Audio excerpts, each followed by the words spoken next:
పైలం అవినీతి అంతం మన పంతం.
విగ్రహ ప్రతిష్ట, ధ్వజస్తంభ ప్రతిష్ట, ఆంజనేయ స్వామి ప్రతిష్ట జరిగింది. అయితే ఈ యొక్క గూడూరులో ఈ యొక్క దేవాలయ నిర్మాణానికి ఈ గూడూరు ప్రజలు కొంతమంది అందరు కలిసి కొంతమంది పెద్దల సహకారంతో ఈ నిర్మాణం జరిగింది. ఈ నిర్మాణం చాలా గొప్పగా ఉందని ఇప్పుడు వచ్చినట్టు భక్తులు చెప్పడం జరిగింది. ఇలాంటి విదేశాల నుంచి కూడా కొంతమందికి భక్తులు రావడం జరిగింది మా రిలేషన్స్లో. వాళ్ళందరూ కూడా గుడి చాలా బ్రహ్మాండంగా ఉంది, బాగా జరిగింది. నుంచి వైభవపేతంగా పూజా కార్యక్రమాలు నిర్వహించడం జరిగింది.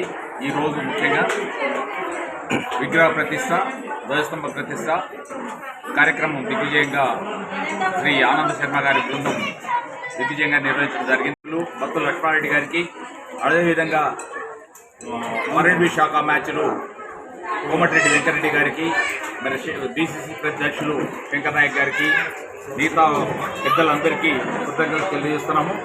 మిగతా ఈ కార్యక్రమాన్ని కూడా రేపటి నుండి జరగబోయే నిత్య పూజా కార్యక్రమాలను కూడా నిర్వహించడానికి మేము ఏర్పాటు చేయడం జరిగింది.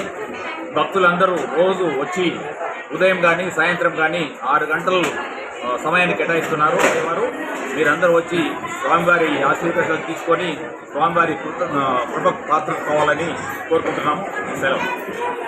ప్రజలు మరియు మన గోడూరు పరిసర ప్రాంత వ్యాపారస్తులు కూడా కలిసి ఈ దేవాలయం నిర్మించడం జరిగింది. వారందరికీ కూడా మా కమిటీ తరఫున ధన్యవాదాలు తెలియజేస్తూ, ప్రత్యేకించి మా కార్యకర్తలు 3 రోజుల ముందు కూడా అన్నింటిలో మొత్తానికి మా సహకరించారు, మా కష్టపడ్డారు. వారికి కూడా మా కమిటీ తరఫున ధన్యవాదాలు. ముఖ్యంగా ఆనంద శర్మ గారు, వారి పురోహితులు, వారందరి గురించి కూడా గత 3 రోజులుగా మేము అనుకున్న చెప్పడం అన్ని కూడా శీఘ్రం